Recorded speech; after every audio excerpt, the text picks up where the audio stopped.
I want to thank you, Judy, very much for conducting this workshop in Chennai Storytelling Festival 2022, Changing Paradigms Through Stories. Today in this workshop, I'm going to break down things that are going to make you start to observe the way things are, so that then you can say, well, wait, do I really want to do this? Or really, is it doing what I want? Now, I told everybody to get a piece of paper and pencil because there's some exercises I'm going to have you do. Now, the first thing in order to change anything is, well, we know that communication should be kept simple. Okay, so this first exercise is you should see across a little crossword puzzle, right? That's what you're going to see. Now, I just want you to answer maybe one or two of the questions. That's it. But whatever question you're going to answer, I want you to put the number and where it was found, because in a minute that will make sense. So I'm just going to give you a minute. But remember, here I am presenting to you what I consider a really straightforward, I put it up on the screen, I'm sharing it with you, I have the information there. But am I keeping it simple? I've told you need to write it down. Now, you've all had at least, I think, time, I would hope, to at least answer one question. Now watch this. Here is the same crossword, but now look at the one you answered before and look at the way I've phrased it this time. So in the first one, I put feline mammal, which could mean a lot of things. But when I put an animal that says meow, okay, which is easier for you to understand? Which one causes less confusion? And that's one of the things that when we're trying to change the way we interact with people, the way we communicate with people, we have to keep it as simple as possible and never make the assumption that what makes sense to us is making sense to them. I'm going to ask you now on the piece of paper to draw these things.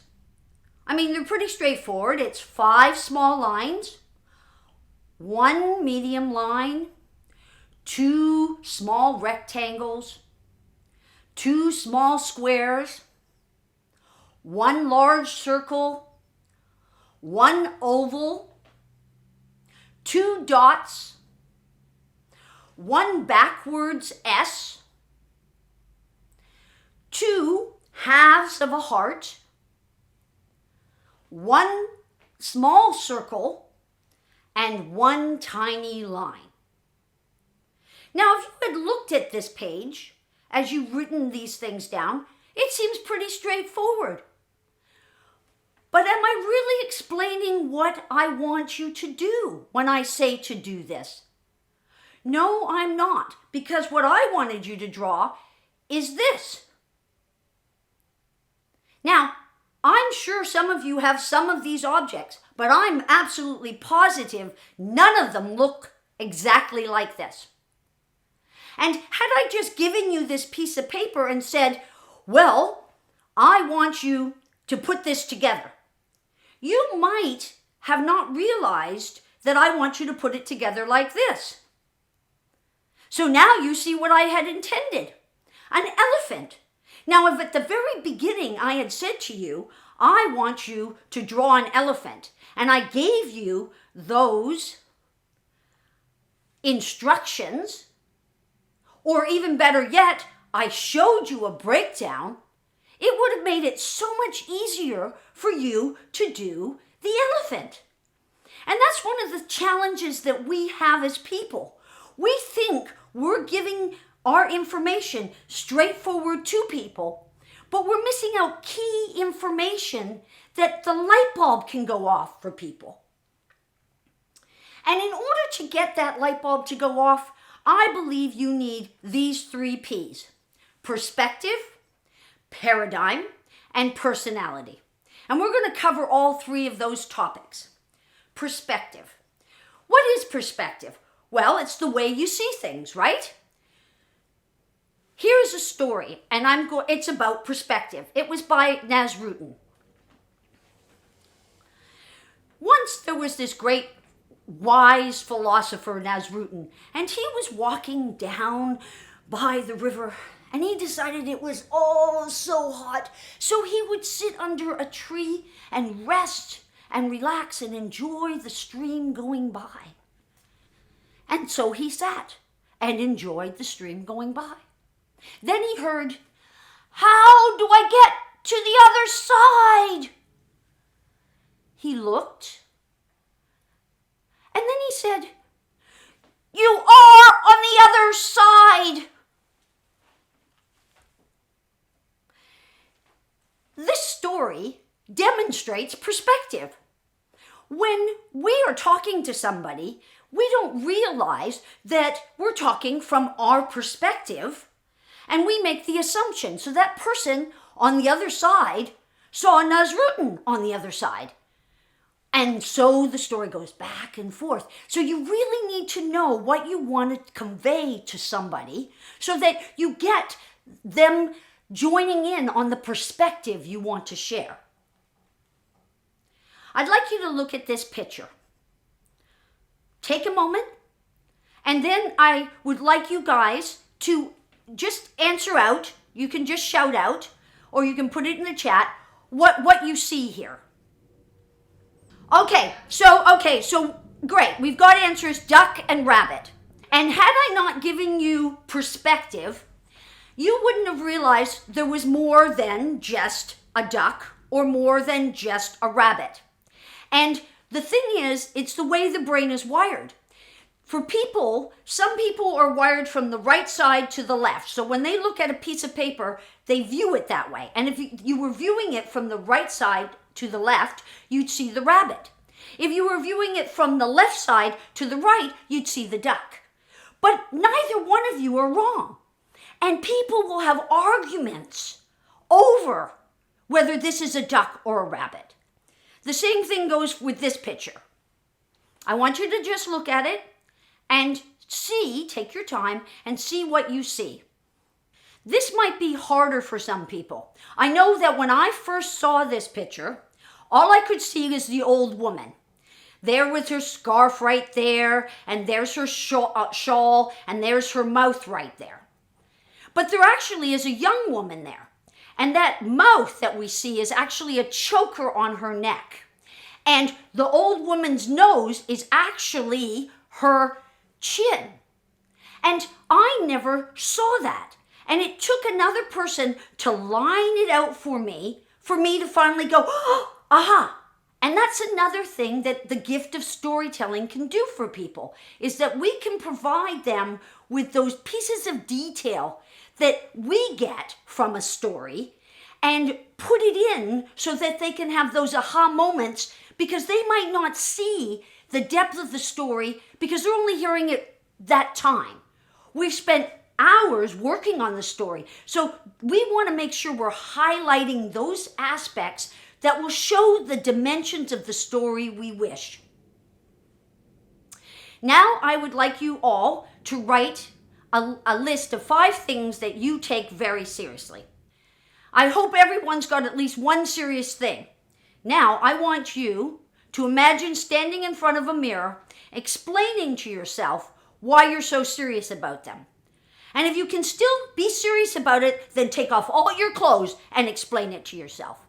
Because if you do that, you will not be able to get through how serious it is for you, because you'll see how ludicrous you look, which is one of the things that we need to bring to our stories, is to recognize that if we want somebody to understand something, what perspective are we giving it to them from?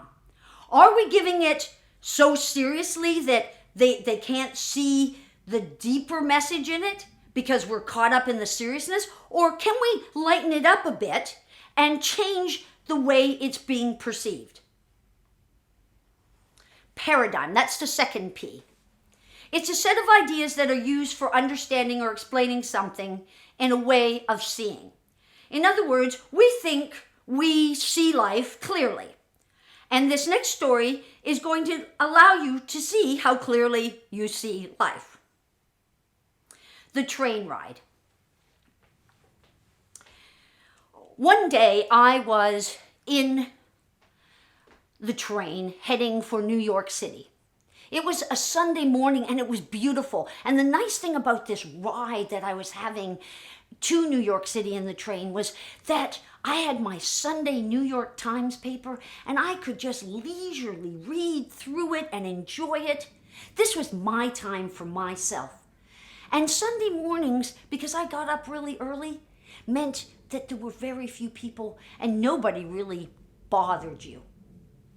I was about 15 minutes into my train ride when a father came on with 2 young children. I don't mind young children. I don't mind that people bring their families on the train. It's Sunday going into New York. They're going to have a great day. But as I was reading the paper, I noticed that the kids were not being told to sit, that they were running around unruly.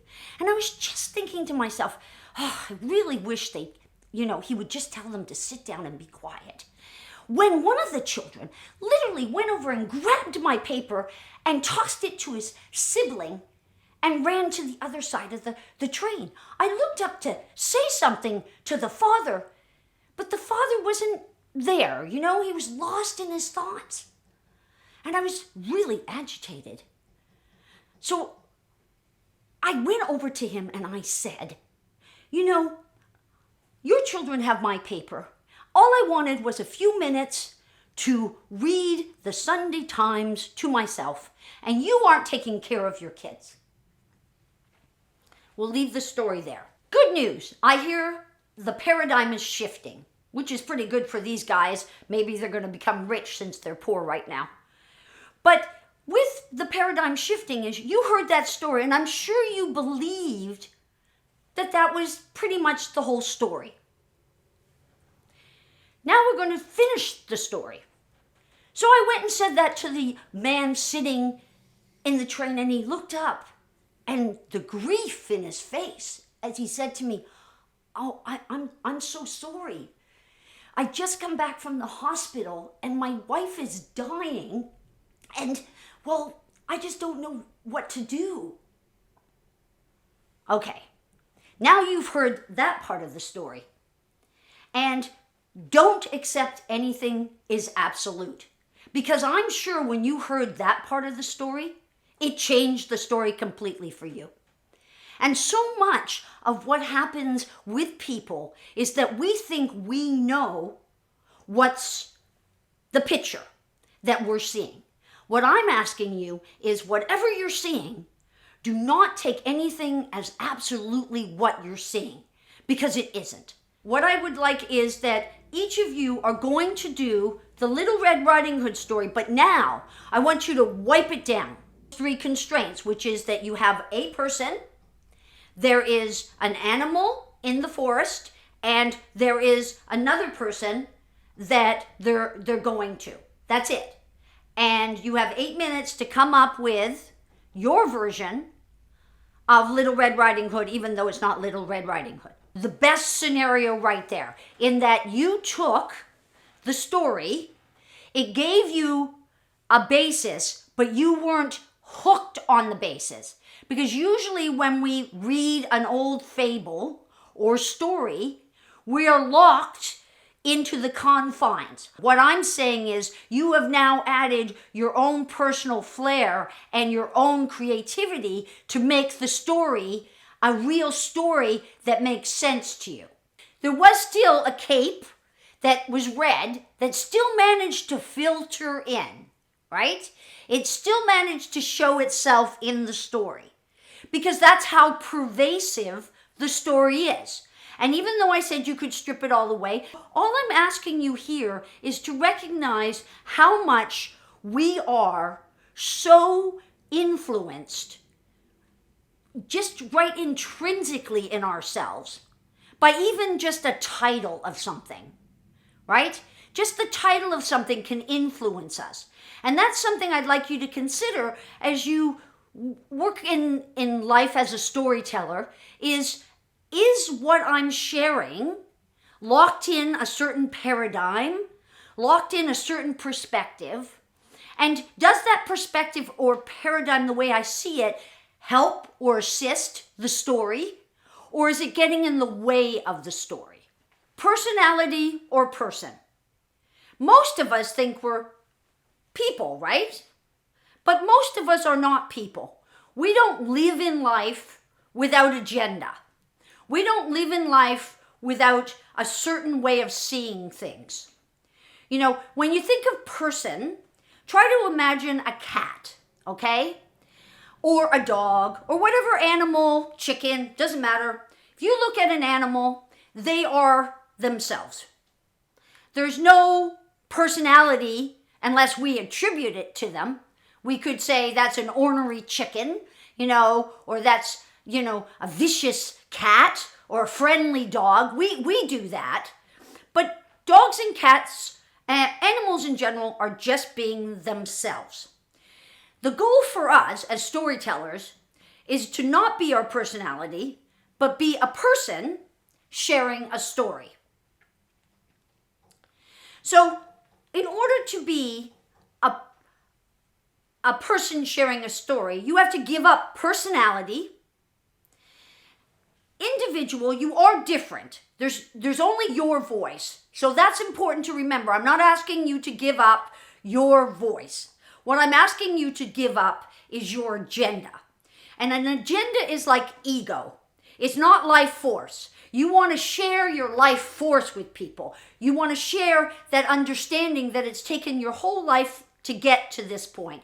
But you do not want to share your ego so that you can get patted on the back for what you're doing, or that people can think you're a certain way. You're doing this because you want to connect with another human being. Connection is your ultimate goal if you're working from life force and your individual self. Action is something that cats do, dogs do. So basically, I'm trying to ask you to not get caught up in reaction, okay? To share without worrying about that they're not getting it. They're not seeing what you want and reacting to that. Because then you're taking your story personally. A story is to be shared and not be taken personally. Charles Swindoll said, life is 10% what happens and 90% how I react to it. Now, the reason I like this is because most of us spend our time in life reacting to things rather than being in life. And when we react to things, our bodies take that in.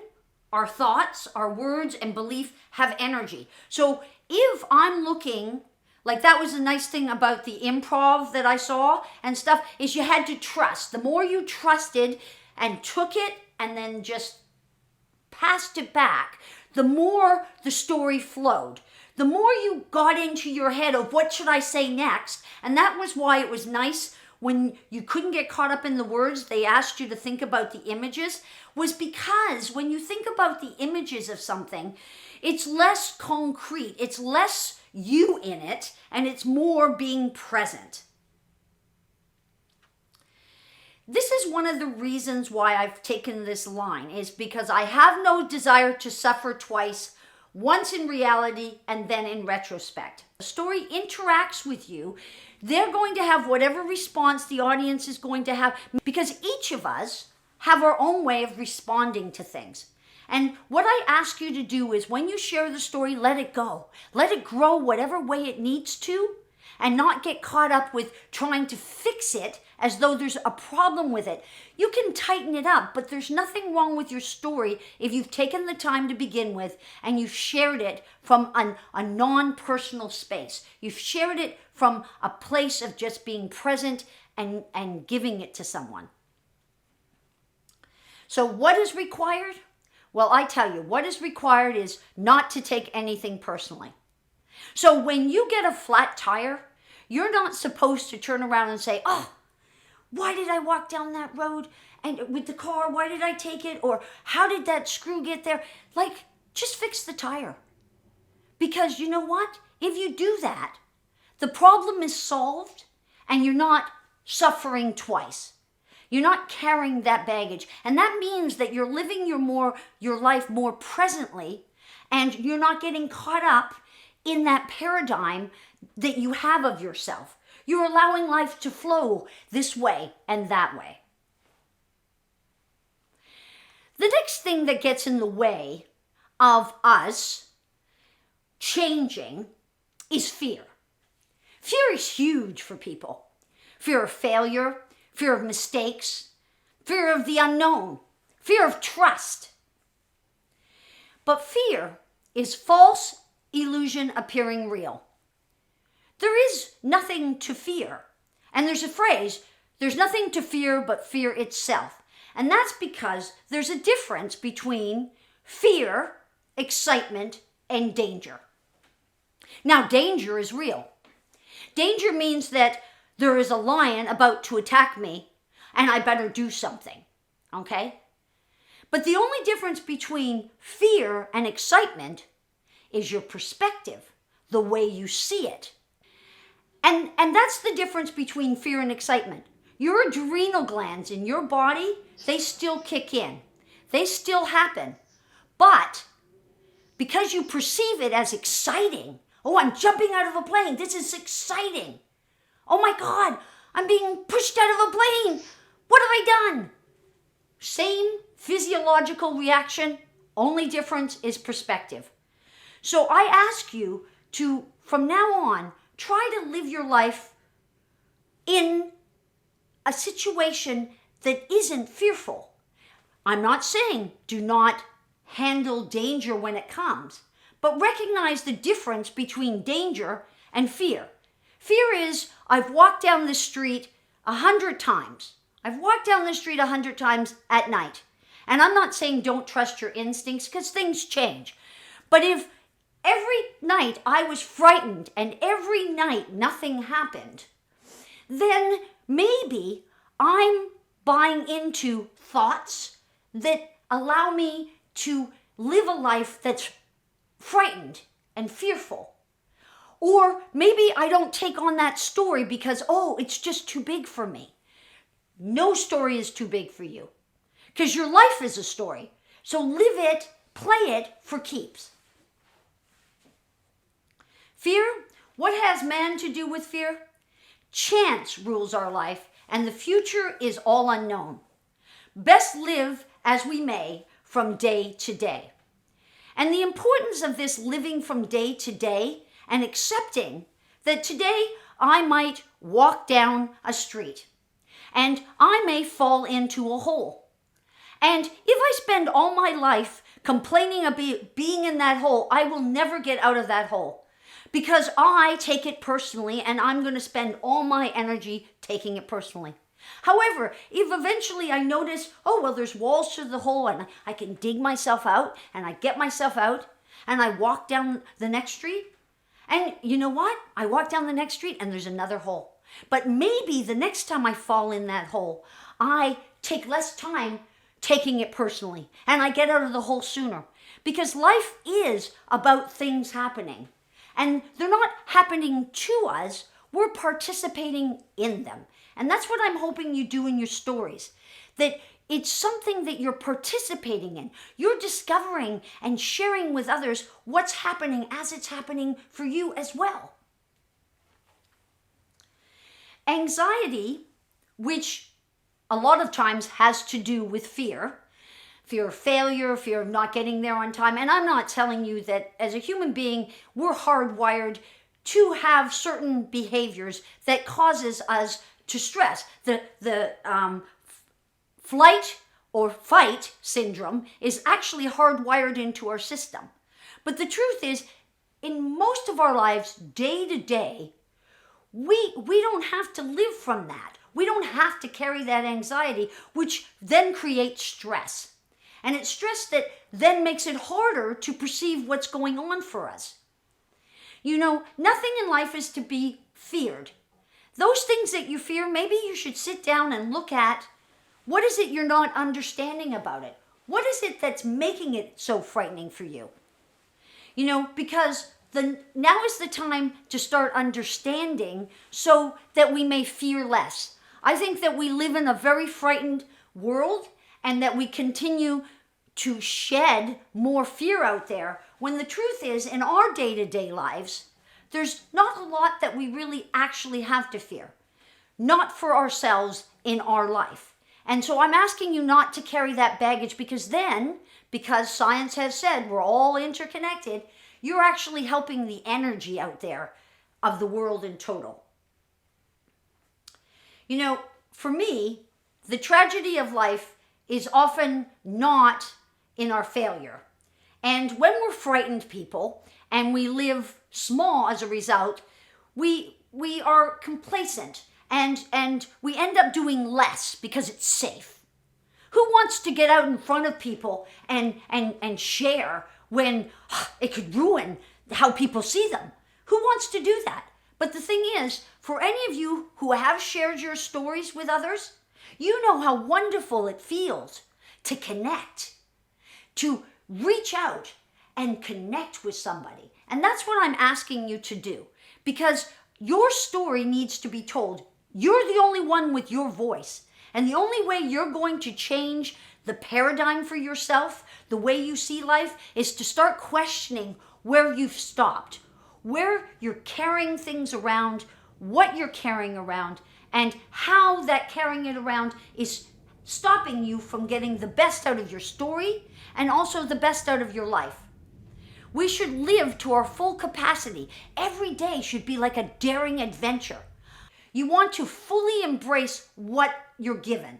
And someone once explained to me that if, say I try to give you a dictionary, okay, I'm handing you a dictionary, and I'm handing you a dictionary, and I'm handing you a dictionary, and every time I'm handing you a dictionary, you're going, okay? So you're using a lot of energy rejecting what's being handed to you. But if I hand you a dictionary and you pick up that dictionary and you decide, now that you have the dictionary, you don't want it, and you put it down, there's no more wasted energy here. And that's the gift that you can give yourself, is to recognize that things will happen in your life that you don't particularly want. So accept that they've happened, do what you need to do, and then let it go. You don't have to carry that around with you. Nature is immense. And one of the things that I find about human beings is that one of the reasons why we take everything personally is that we still have that syndrome. Whereas a long time ago, mankind felt the sun rotated around the earth. That because we're mankind and we're on earth, therefore the sun rotates around earth. The person who came up with, I think it was Galileo, came up with, no, the earth rotates around the sun. They actually made him burn that book because they called him a heretic.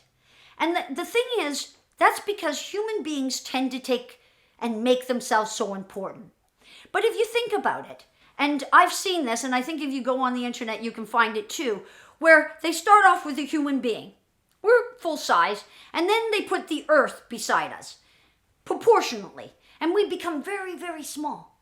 Then they put the planet Saturn beside the earth, and the earth becomes much smaller, and then we become like a speck. And then they go and they find all these other planets that are out there in the galaxy. And each time we become smaller and smaller. And then eventually the Earth is just a speck. And we're less than a speck in the Earth. And yet we as human beings, even though we're small tiny threads woven into the tapestry, we tend to think that it is us that determines things. But you know what? It's impossible for us to tell if anything that happens is either good or bad, or even to take it personally, because you never know what the end result will be until it is what it is.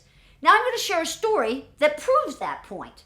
The day that we were going to go to the museum was the day that she saw a light go off.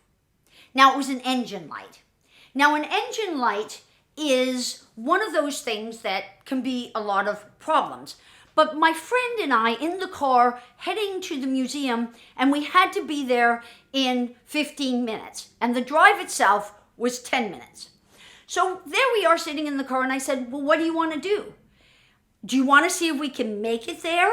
Or do you want to go back and we'll just have to cancel our plans at the museum today? Those were our options. We didn't get more options. We could have tried to get to a gas station, I guess, and seen whether they knew what the problem was. But at the time, it was equal time to get back to her house and equal time to get to the museum. So we agreed that we would look at the light, because she pulled it out and it said, well, it could be many things, but it didn't look like any of those things were huge, major things. And she wasn't going to blow up the engine. So because she looked at her manual and we had pulled over and we figured that out, we decided to drive and go to the museum. So you would have said, when it first came up, that that light was unfortunate. Then it was fortunate we decided to go to the museum and the car got us there. Okay? We were at the museum and had spent all that time, and then we got back in the car and the light was still on. And because the light was still on, we hoped that we could make it all the way back to her house. Now, when we got back to her house, though, she started explaining that she had been going to like this dealership and that they were going to charge her a huge amount of money to fix her car. And I said to her, well, have you thought of going to other places to check? Now, that conversation couldn't have come up if this light hadn't gone on.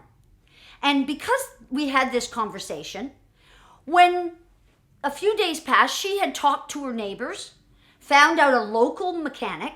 The local mechanic had said to her, well, the light had nothing to do with the problem that this larger service place was going to charge her for, and that she didn't need all those bells and whistles that they were going to charge her, and that it was really only going to cost her 10% of what they were going to charge her, and that he would do the labor for another 10%. So 20% of the original cost.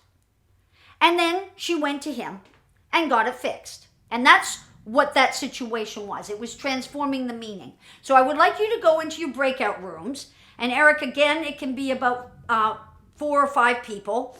And in this transforming, I'm going to have this is transforming the meaning. So if you take a minute to just write this down, because I'm not sure that I can get this in the chat for you guys.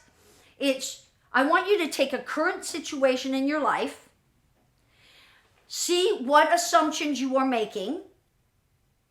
Could you make different assumptions? And how you know whether you're having assumptions, because a lot of times we don't get, like with the Little Red Riding Hood story, that we're making assumptions. So how you might see that is, how might another person see the same situation?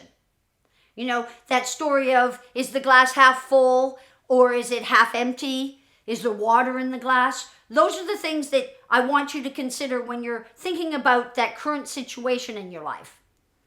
And what is the effect on you in believing in that particular interpretation? There's nothing wrong with being human. It's actually what makes us so wonderful, that we're not robots, that we don't have to be our conditioning, that we can learn and grow and adapt to our situations. I want you to put these lines down on a piece of paper. Well, they're dots, really. There's 9 of them. Put them down on a piece of paper. Some of you might have done this before. Now, you get 4 lines to cover all of these dots. 4 lines. And you can't leave the page. This is called out-of-the-box thinking. And that's what this workshop was all about. It was, we're a package, and we need to unwrap ourselves and rewrap ourselves again and recognize that we don't have to be solid, we can transform. Because, see here, it requires out of the box in order to do what I requested here. You have 4 lines, you haven't left the page, and you covered them all. But not until you went beyond who the structure was, or what the structure was, or who you are. Until you reach beyond your comfort, beyond those edges that we call ourselves. The box exercise was a way of getting you to realize that most people, when they have the 4 lines, they can't do it because they're trying to conform to what society has said they need to do, which is stay in the box. But the only way that exercise can actually succeed is by you saying, wait a minute, I'm going to go beyond what people say is okay to do. I'm going to do what feels like me, that I should be me. And remember, living in truth is living who you are, not your ideas, not society's ideas. Because my hope is this workshop allows you to really embrace life and have maybe a broader perspective. Because the bigger the perspective, the bigger the life. Every day we have a choice regarding what we will embrace. We cannot change our past. We cannot change the fact that people will act in a certain way. That we have no control over. Only an inside in relationship to an outside. No control on outside on how it's happening. Only how you see what is happening. If you can remain free by no longer being determined by what is happening, in other words, stuff happens all the time. Every day something happens, but we get caught up in it and take it personally, that it's happening to us. And it isn't. It's just happening, and we're part of what's happening. We're part of the whole picture. But we're only a small part. That's why don't take it personally. Our cat wouldn't take it personally. So the things I'd like you to consider, having listened to this whole workshop, is that I'd like you to consider that Albert Einstein, who created the theory of relativity and was considered a brilliant man, and they said he only used 10% of his brain, which knows how much we're using of ours, is that our separation from each other is an optical illusion of consciousness. So if we're all interconnected, and we are just a tiny little speck in all this interconnectedness, and we can just trust the process and allow ourselves to be the full potential that we are in this and not take it personally, we can live ourselves more fully. Because being in truth simply means being yourself, and this is your authentic self. Don't try to be your idea or someone else. We have these expectations of ourselves. You know, one of the hardest things for me to accept was that I couldn't accept accepting things sometimes. So something would happen, and I'd go, no, that shouldn't be happening. And I keep saying it shouldn't be happening. Well, guess what? I was using a huge amount of energy, and it was still happening, and I would have been better off to say, okay, this is what's happened. Where can I go from here? Kurt Vonnegut, he said, I'm a human being, not a human doing. And that's the problem. In our current culture, we have become human doings, and we've almost become robotic, and we put huge pressures and stressors on ourselves. Whereas a human being is just in the situation, letting it unfold. For each of us, being human will mean a myriad of things. All I'm asking you to do is don't miss any opportunity or chance to learn about all who you are in relationship to life. It's the pickle and the 2 coffee cups. There once was a professor who came in with a huge pickle jar. I don't know if you've seen them, but they're huge. They're about this big. And in this pickle jar, and he brought 2 cups. And in this pickle jar, he said, as he put in these big rocks, right? He put in these big rocks until the big rocks went out the lid part, the opening. And he said to his students, is this full? And the students raised their hand and said, yes, it is full. And then he went and he got tinier rocks, tinier, like little ones. And he put them on and he shook the jar, and those, they've managed to get through in that. And he said, so now is it full? And of course the student said, okay, yeah, right, it is full now. So then he went and got some sand and he poured it on top and he shook the jar again. And that sand managed to get in all those crevices. And he said to the students, now is it full? And they said, we think so. So they weren't quite so sure. And what he did was he got some water and poured it in. And that water seeped in and made that sand solid, right? And filled it in. And he said to his students, you know, if I had started with either the water, which is being overflowed by life itself, or all the sand pieces, which is like the little finite things that happen in life every day, I would not have managed to get those big things that I feel my life is meant to do done. So that you always need to think about the big things, because those other little things and life itself will still manage to get in there. But if you do not put the big things first and focus on them, you will spend your life with all these little things taking it up. And then he said, and why do I have these 2 cups here? He says, I have these 2 cups here because no matter how busy your life gets, always take some time to share a cup of some beverage with a friend. I do hope that on my end there was a few connections made and a few light bulbs went off, because that's really the intent, is to allow more light bulbs to go off and people to be themselves.